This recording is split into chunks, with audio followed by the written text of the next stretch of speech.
Creating an Artifactory repository in JFrog allows you to manage, store, and distribute artifacts efficiently.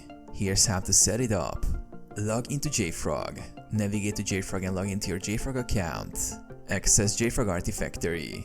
Once logged in, click on Artifactory in the main dashboard to access the Artifactory UI. Create a new repository. In the Artifactory dashboard, go to Repositories, Add Repository. Choose repository type. Select the type of repository you want to create. Maven for managing Maven artifacts. Docker for Docker images. npm, NuGet, Helm, etc. depending on your artifact type. Configure repository settings. Repository key. Provide a unique key for the repository. Package type. Choose the package type. Permissions. Set appropriate permissions for who can access and modify the repository. Configure retention policies.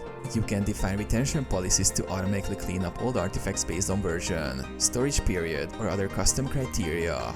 Deploy artifacts. Once the repository is created, you can deploy artifacts by pushing Docker images, Maven jars, or any other supported artifact type using the respective deployment tools.